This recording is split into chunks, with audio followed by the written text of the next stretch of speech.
if you're just coming out of school and you're trying to get a career job, the reality is that you have a hell of a lot more experience than you think. Think of your schooling. What have you done during your schooling? Well, you have experience being punctual, showing up for class or whatever.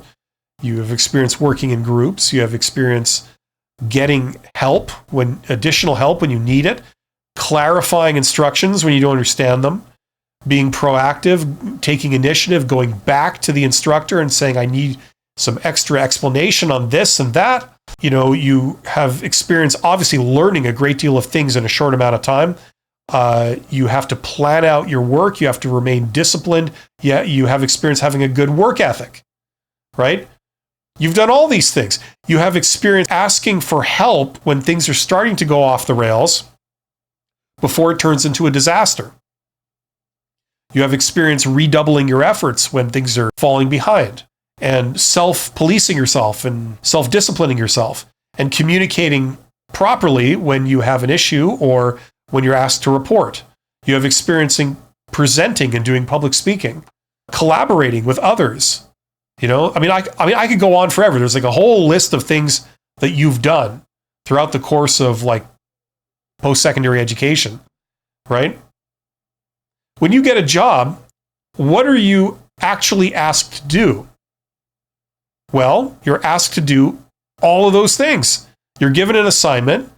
You're in charge of completing it. You have to have the work ethic. You have to be able to ask for additional explanations when necessary. You have to be able to say, I need additional help with this if I need it.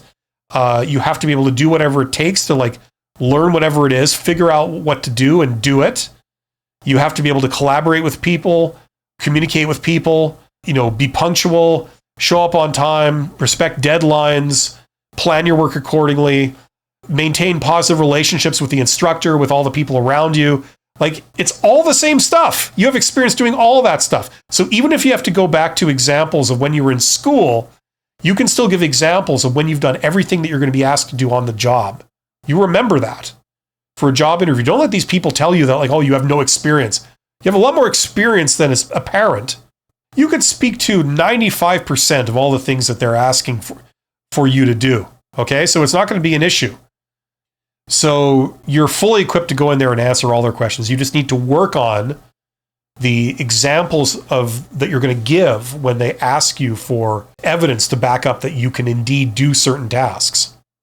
Okay, so how should you write a cover letter? When you don't have all this stuff, you should draw from that. You're saying, I have a lot of experience collaborating, meeting deadlines, following rules, getting the job done, interfacing with people, presenting, blah, blah, blah, blah, right?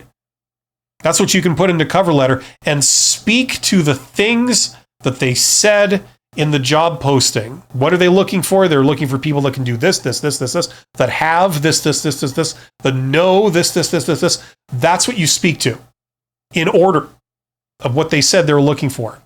And then if you do say anything else, it's going to be universally regarded good traits, like the ability to work with many types of people.